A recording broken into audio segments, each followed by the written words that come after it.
All right, welcome into the Knoll Road. The Steelers defense has been the identity of this franchise, but what if one of its biggest stars is holding the team back?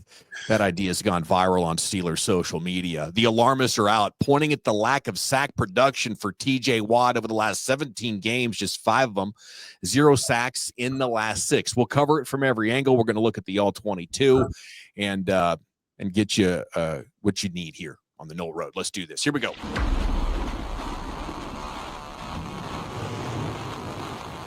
To the corner of the end zone. Oh, it's for a touchdown!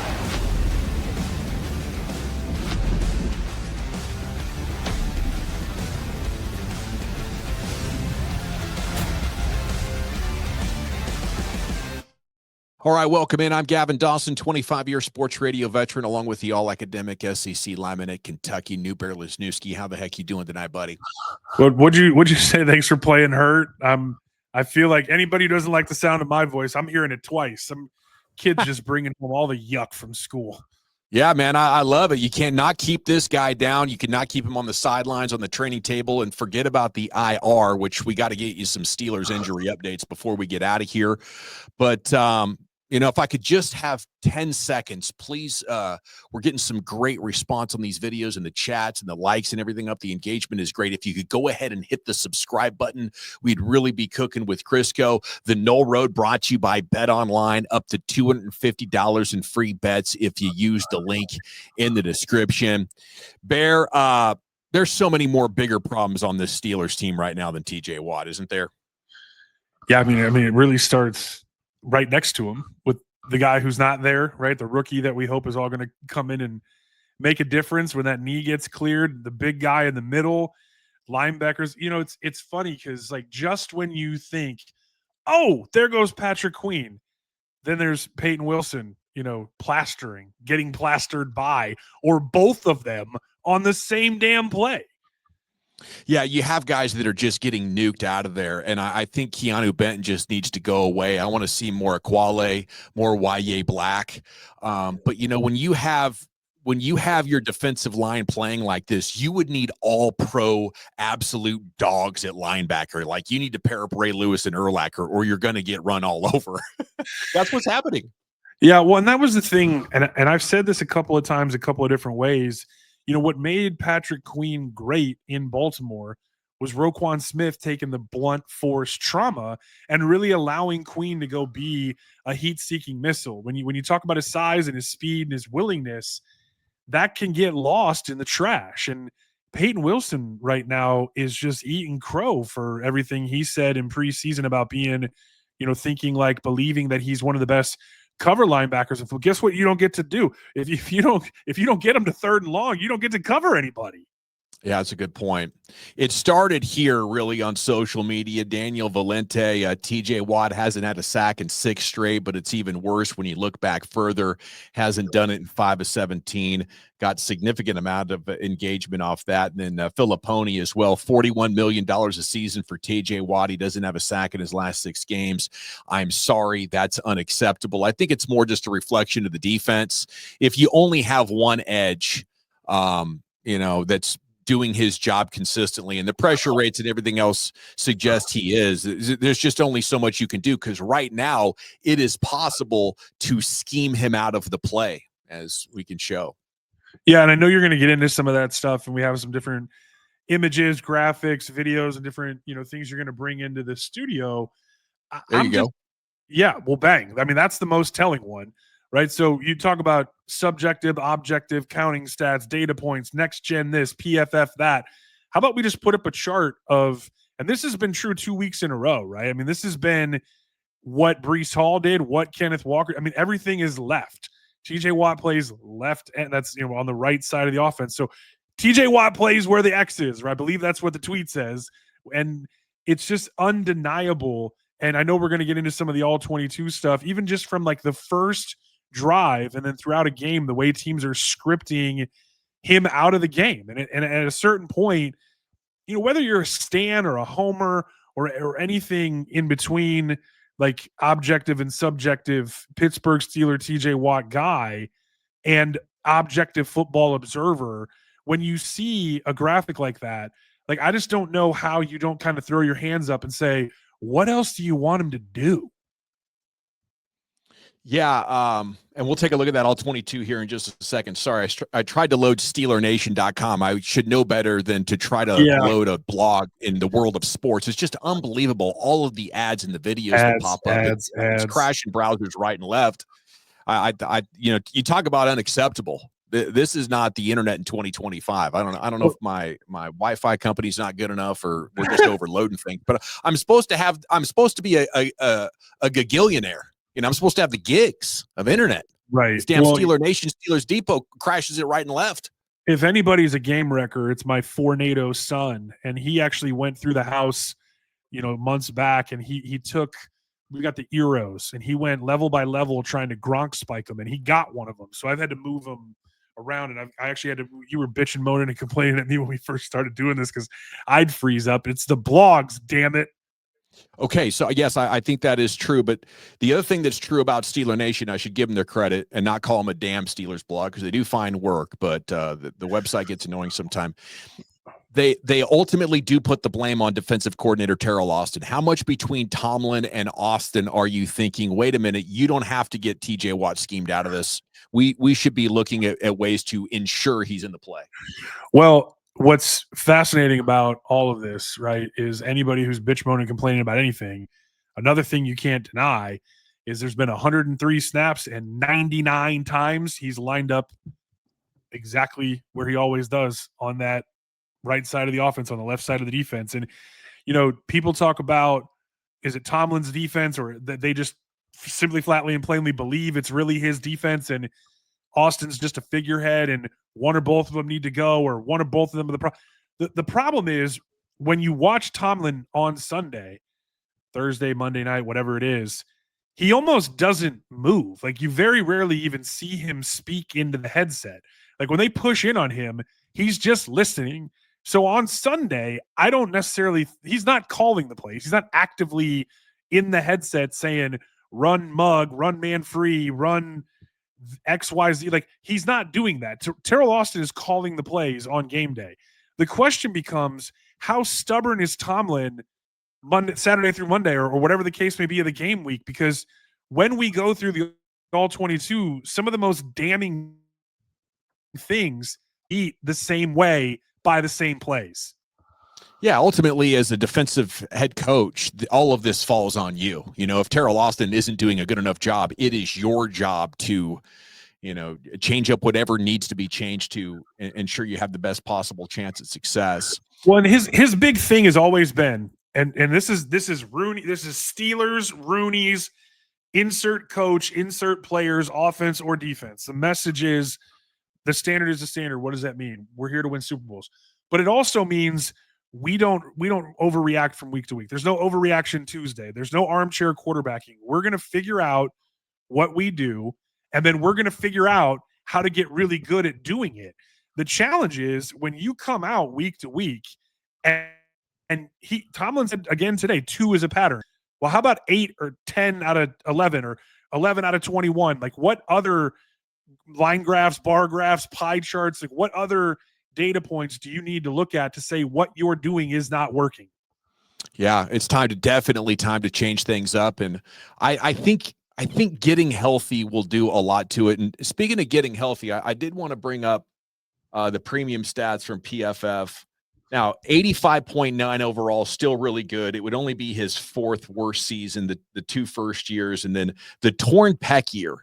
But the torn pec year, he put up a pass rush grade of 71.5, and right now he's at 66.8. Everything else around that is in the 90s. Is there any way he's dealing with something or just hasn't gotten into like midseason shape? So we were talking about this in the house watching the game. Like the way I came back to it, because there were a few plays, there's a few moments where you kind of go, after you throw your arms up and say, what else is he supposed to do? Then, maybe a kid needs a potty break and you rewind a series or something like that. And you go back and watch the all 22 and you go, where we landed here was he kind of looks like he's playing with his food sometimes. Like, he kind of looks like he's bored. And then you go, is that the case? Or like, because TJ's come out and he said he believes he knows the snap count 80% or more of the time. And 80% or more of the time, he believes he knows where the play is going. That's why you see him cheat. And especially when you see him cheat and jump inside and blow stuff up, he's timing it. He's getting in a rhythm. He's watching the film. He's getting a cadence. He's feeling it. And then at the same time, he just trusts his instincts and his ability.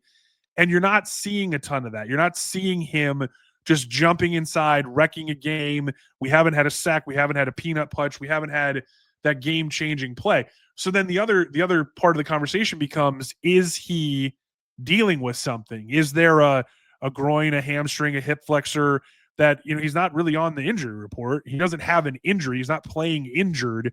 But then you go, well, everyone else in week 2 is kind of playing themselves into shape, rounding into form.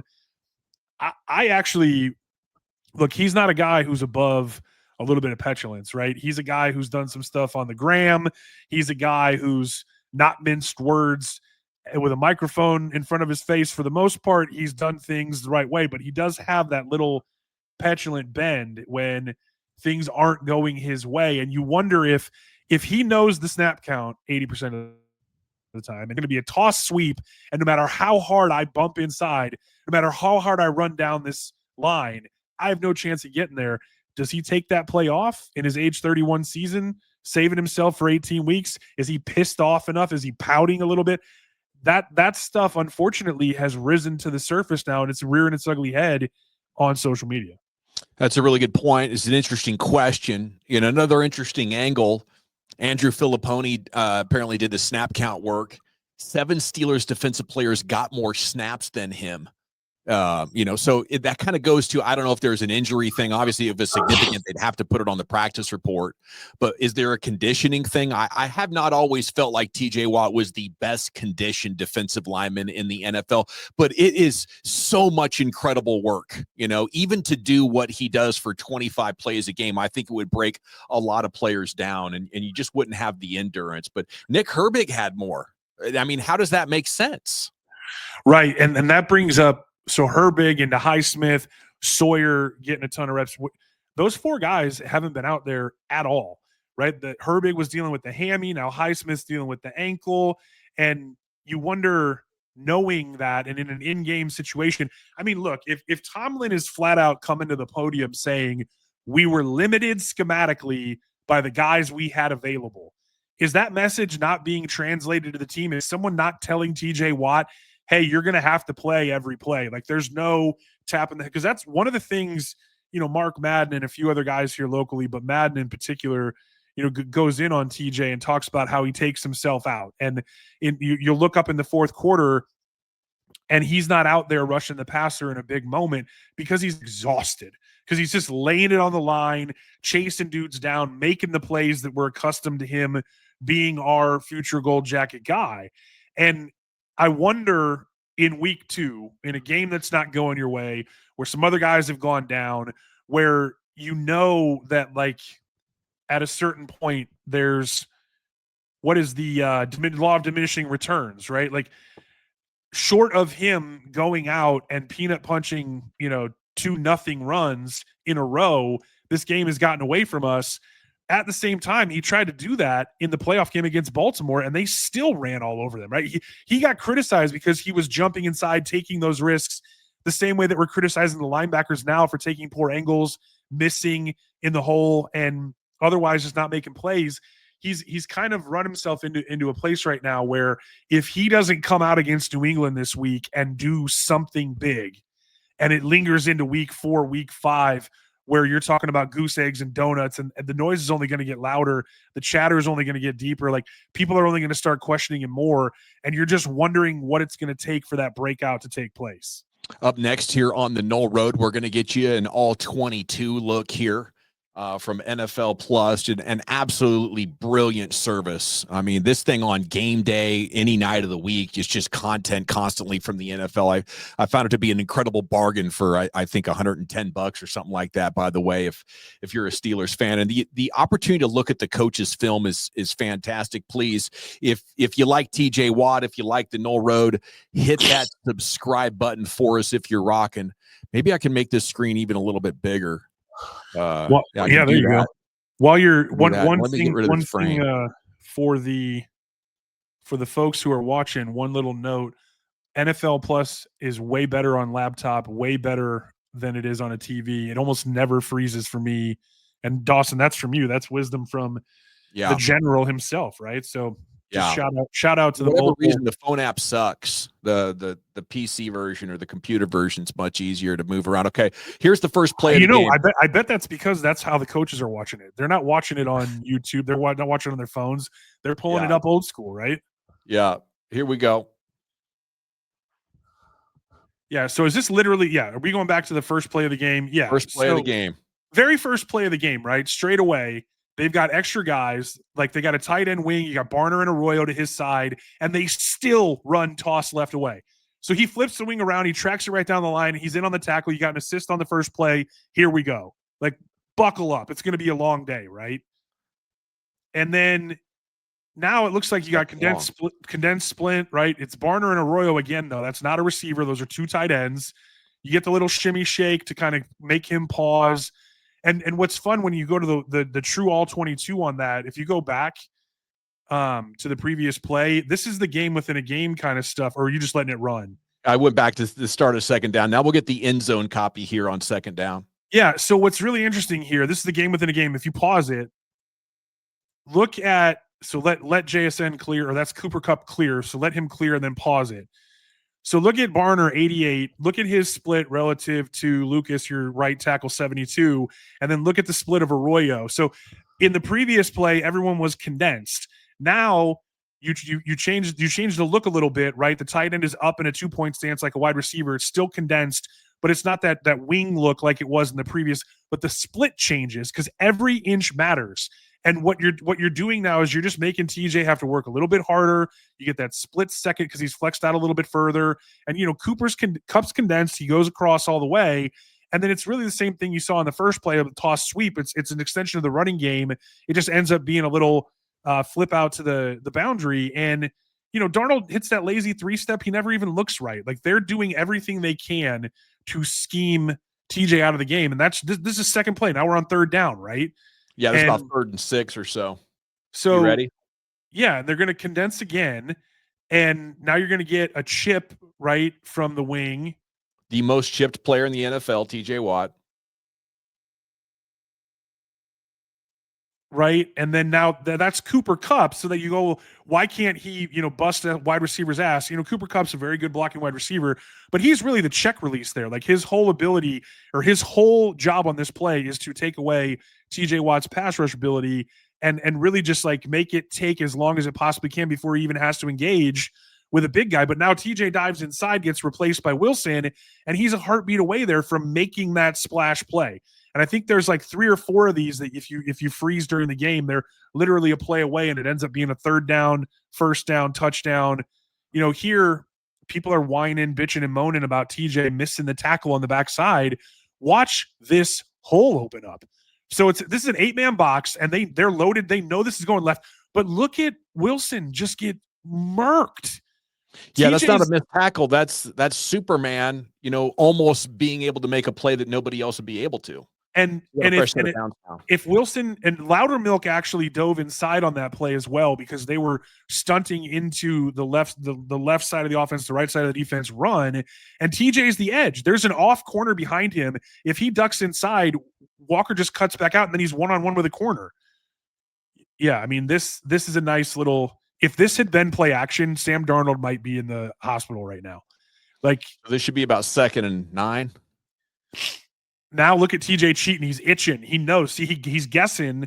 He's saying they're running away from me again. So he jumped inside, and you could say that technically he didn't do his job on that play because look how hard he's cheating. And if there's a cutback, if they could get pressure play side, that's where the peanut punch comes backside from TJ Watt being a wrecking ball.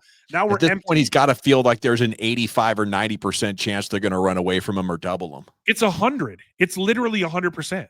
Right? So far on this one, they finally go empty. There's no tight end. There's no wing. There's no chip. Like, there is a tight end, but there's not the wing where it's going to be a chip or it's Cooper Kupp or it's going to, and it's literally a lazy 3-step. Like, he has no chance. No one is getting home on that play. Like, you can't get rid of the ball faster than that. And oh, by the way, if you go back to the wide look on that, real quick. This is why people are so pissed about Tomlin. This is why week to week. So they're in empty, right? Look at the corners. Look how soft they're playing. Like, this is a man into man free rotation, right? It's 1-1-1 all the way across. Look at Ramsey bails outside technique. JSN just settles down right there. Like, that's as easy as it gets. So for everyone in the comments who's coming at me talking about how Seattle's suddenly this really good team, this is bad defense. This is bad scheme. This is bad execution. This is bad all the way around. That's their there's best not a lot to player. like. Yeah. I mean, we're going to approach 30 points per game here by midseason if we continue at this pace of getting a little worse every. So this is the nail in the coffin on Tomlin.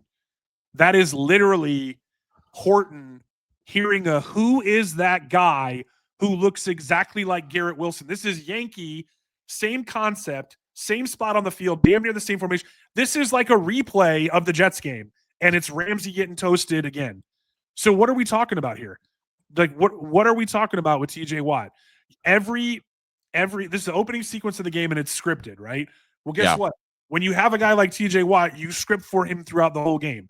So the entire game plan is we're going to run away from this guy, make him chase, get him tired, get him pissed off, get him annoyed, get him bored, get him playing with his food. So they're gonna make him run, and they're gonna make him chase. They're gonna try to tire him out. They're gonna wing, and they're gonna condense split wide receiver with a guy like Cooper Kupp, and they're gonna chip and beat on him to death.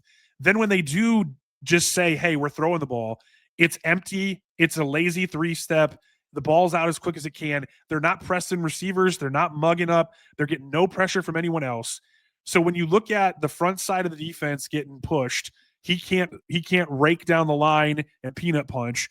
When it does bend back to him, they're stunting inside with guys like Loudermilk who wouldn't be out there if everyone was healthy. And they're trying to maybe make up for some deficiencies on the athletic side with a guy like him, or from a physical talent perspective, even against a poorer offensive line like Seattle. And then that slant, that stunt, and the flow of the play turns into Peyton Wilson getting swallowed up, and TJ comes within a shoestring of making a Superman play, and all everyone wants to talk about is how TJ Watt sucks. Like, I'm just not here for it. At the end of the day, Tomlin's going to the podium saying we were limited by, this was the first drive of the game, and they came out and did exactly what they wanted. This is before Highsmith rolls his ankle, right? This is before you start talking about the war of attrition and the game within the game. This is literally the opening script, and they worked you. They did. It's tough to watch right now. I think the only thing that can really give you hope is that there's so much talent on this team, and it has to be like DEFCON 10 over there right now. Yeah. Like, we need to find solutions. We have to try something different. And, we believe in the talent. I mean, the Jets is one thing. The Seahawks with that offensive line, with unproven guys outside of Jackson Smith and Jigma, with Sam Darnold, to get pantsed like that's got to be something where people are worried about jobs now over there. Yeah, and I mean, Kenneth Walker is a hell of a player, can't stay healthy. And, you go through Charbonnet. I've said on this podcast that he's one of, if not the best RB2s. I mean, he won fantasy leagues for people last year when Walker went down. He's a really good player too. And JSN is you said it on this podcast. He's top 5. Is he right there in terms of total complete wide receivers in the whole league? And what else is out there? What else were they afraid of? What else were they working through the machinations of? The other team is dictating to you. They're saying, look at all these formations, look at all these motions, look at all these things we're going to do. Because, oh, by the way, here you go. Here you go. Yeah. And he still got he said, thank you, TJ. Yeah, dude. Unbelievable. They didn't even block 3 dudes go block TJ. Yeah. I mean, you really can't make that up. And a triple team, that's got to be some sort of a blown assignment from Seattle. I don't think they drew it up like that, but they definitely drew it up for the double team. And then, yeah, you mentioned Jack Sawyer thinking TJ Watt. Maybe I could do. Here we go. Blocked on that play. Do you thank him for that sack? Does he say anything to you Absolutely. afterwards? I was joking with he told me congrats. I said thank you, literally. But he getting doubled and tripled, almost every play, and I was just able to come free. He had 4 guys on him, and they didn't touch me, and And that's the perks of playing with the best in the world. Definitely. Yeah, congrats to Sawyer for being good enough and brave enough to take advantage of the gifts that TJ Watt gives you if you're lucky enough to be one of the 10 teammates there on the field with him. Hey man, Sawyer looked like a guy on this team that you most want to go have a beer with. Like how much fun he looks like he's got some stories, and he steps up in these big moments. He did in college. He's showing up, and not that he's showing out, not that what he just did there was anything otherworldly. And you've talked about where he may be limited in his bend and his 40, or things that he's going to have to work on over time. But what he did right there is he took advantage of the situation. Nobody blocked me. I'm going to go kill the quarterback. Like when you get into that situation, not everyone else is doing that. Like some of the other guys are running themselves into trouble, right? There was the play where Queen and Wilson both got taken out on the same play by a fullback, right? Like in 2025, this isn't Nebraska back in the 90s. This is 2025 Seattle Seahawks week 2 lining up in the eye and dotting you, right? Like it's a really challenging thing when Loudermilk dives inside and TJ Supermans and still can't make the play. It's a really challenging thing when even on a play where Patrick Queen looks like a heat-seeking missile, you can point out 3 or 4 other guys who are just getting pushed around. Like when you talk about DEFCON 10, this has to become a pride conversation. This has to be a manhood type of thing. Yes, but I also feel like the depth defensive linemen have been overrated maybe, and Cam Hayward is just not ready to dominate, and the Harmon injury is there. So I think some of this fixes itself by getting healthy, Newbear. But just a few other media pieces here to throw out. Jack Sperry with the tweet, doesn't sound like Coach Tomlin is making any big changes to the plan on defense moving into week 3. Seems to chalk up last week's performance to fatigue. and then you got Matt Steele coming after him here over on 247 Sports, just talking about that until Tomlin shows accountability and is willing to make adjustments to his approach, nothing will change. I do think we need to throw in the caveat: neither of us really expects Mike Tomlin to ever be moved on from, unless you would have maybe 2 or 3 really bad seasons in a row. Like it would take something significantly worse than underperforming or not using your chess pieces as good as they should be. But yeah, I think it's fair to ask, like, what would you like to see Mike Tomlin do differently, or how would you handle this situation if you were in charge, if you could play GM for a day? Some of my favorite comments this week have come from folks talking about trading him. And I was like, I think I said back to someone, and what did I say? I wouldn't even need one. Just give me 2 twos. We'll keep it moving. But nobody else would trade you significant draft capital for Mike Tomlin. Let me just say it like that. I mean, if you remember last year at this time, there were some folks when this chatter started, when they were hot, or when the message got stale at the end of the year and everything fell apart again. There's the national media in particular, and Greenberg and company, who love Coach T and think he's, like, no matter what, the best or one of the best coaches in the league. There were teams they were putting together trades like it was a Madden trade machine, and it was ones and players for Tom. I mean, it is something that has been talked a lot about, but is really like the most fantasy land thing. Before anybody comes and gets us in the comments, I know people like to talk about how sometimes we try to play Madden with the Tyreek Hill stuff, or go and get a left tackle, or fill in some of the holes on this squad. Not going to happen certainly during the season. But the reason it might become a change finally, and it might not take 2 or 3 losing seasons in a row, is there's a difference between being stubborn, right, and doing things on purpose, with purpose, for a purpose, and being willfully ignorant. And when you're going through this, doing the same thing and not getting the results, that's one thing. But when lesser teams are running the same damn plays week to week to beat you, and you're still not willing to adapt to that because you're going to stay the course, because you're just saying that by the time the second season and the playoffs come rolling around in the tournament and anyone can win, the healthiest team is usually the one that wins, best ability, availability, and we don't have that right now. Like, after 18, 20 years of the same message, when does that become stale? And when does that message stop being heard? Because TJ Watt sure looks like a guy who's tired of hearing and saying and doing the same thing after games like this at the podium, and they happen every year. I mean, if you want to spend the most money in the NFL on your defense and then have a boring offense that just doesn't turn it over, you can make the playoffs. You can be average, right? Fortune favors the bold. To add to that, if that's not scathing enough, I do think it's a tell in today's NFL when absolute chaos comes to your front door and you don't think I need to adapt and change. This is a league that's always been about copycats. It's been about trends, but more so than ever now, it's having the flexibility and the ability to teach different concepts to your team and scout the players that can learn those and mentally handle all of those so you can be as pliable as possible on game day. Right now, if you want to have what you do as your strength and as your team's identity, I get it. I'm not talking about remaking yourself every week, although Bill Belichick could.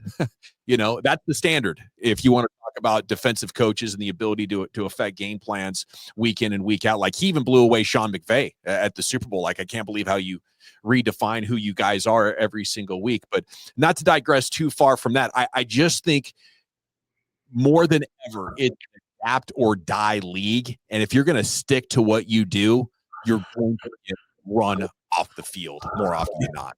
I mean, you talked about how, we have both talked about how Cam Hayward playing his way into shape is going to be one of the biggest things, right? Because if he's playing at an all-pro level, what does he got to go get? 11 and a half sacks to go get another 1.6 million, or is it less? Is it just 8.5? I can't remember what the number is now to go get the other half of his bonus. But the beyond any data points or counting stats, like when we talk about pride, doesn't it have to start with the captain? Doesn't it have to start with the Walter Payton Man of the Year? Doesn't it have to start with the old head who's never really won anything? Because this is the end of the road, and if it doesn't happen now, it ain't never going to happen.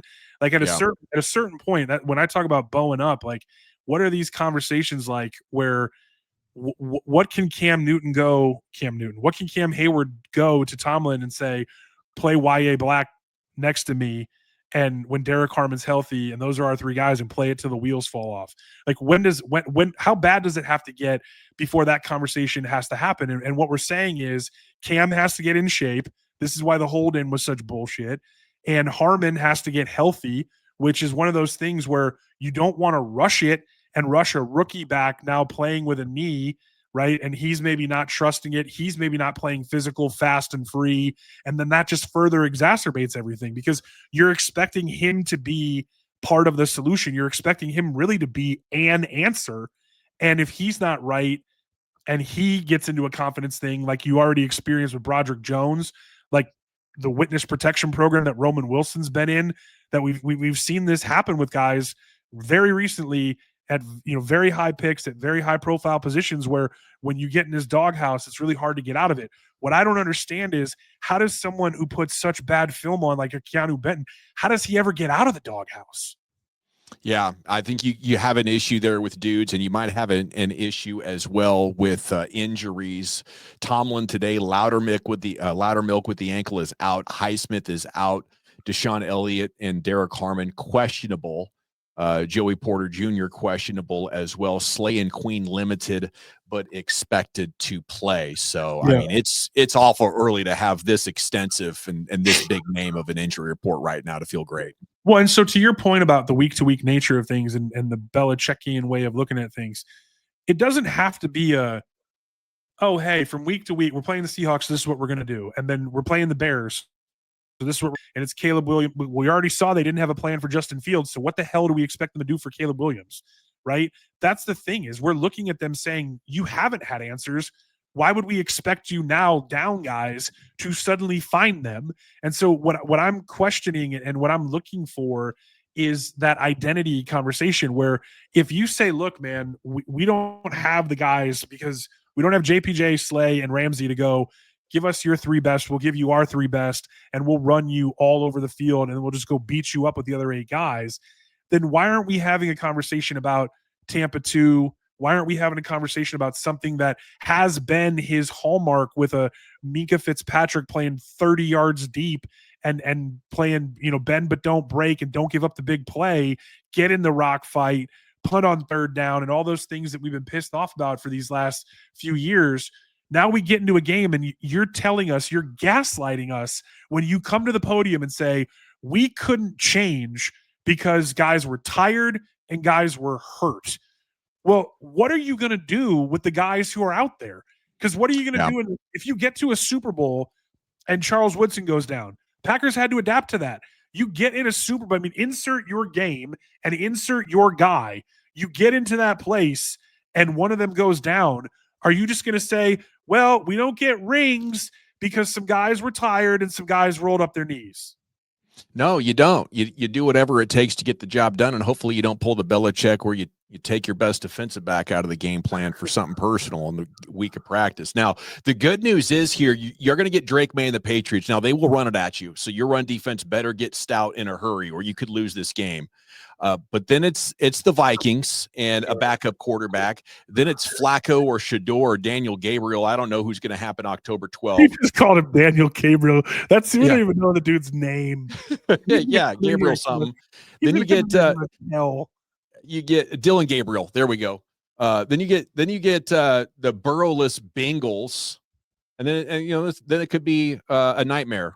October 26th. Is that Sunday night football? Thursday night football there with the Packers in town. That's going to be tough, but you don't have to deal with Caleb Williams and the Bears until Thanksgiving week. Yeah, but this is what I don't want to hear. I don't want to hear about losing to the Browns in the snow because Jameis Winston goes, or Joe Flacco in this instance, goes on a heater. I don't want to hear the excuses. When you go play Minnesota, I don't want to hear about how much of a genius Kevin O'Connell is if a street free agent is playing quarterback. There are people joking about Tom Brady coming out of retirement. Like, that's how dire the straits might be. And J.J. McCarthy has been challenged at best to the point that rumors broke that O'Connell told Justin Jefferson he was going to bench him. And Jefferson said, if you do that, there's no coming back from that because you'll break the kid. That's how tentative, that's how thin of a line McCarthy was already playing with, even with the heroics in week one. At least those are the rumors that are swirling all over the place. So I don't want to hear anything about the generational talent that Caleb Williams is when he's running around acting like he's still playing Oregon State, throwing interceptions to dudes that aren't even supposed to be in on the play. Like, these are more than winnable games.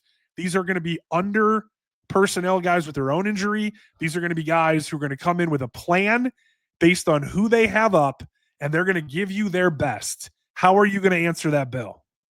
It's a great question. The Knoll Road brought to you by Bet Online. Up to $250 in free bets if you use the link in the description. Get down on the Steelers, casino games, poker. They got it all.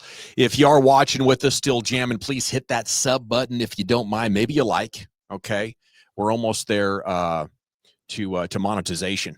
So that'd be a big win here. And if you want to support us, that would be how we preferred at this juncture. So until next time, for New Bear, I'm Dawson. We'll see you on the Knoll Road.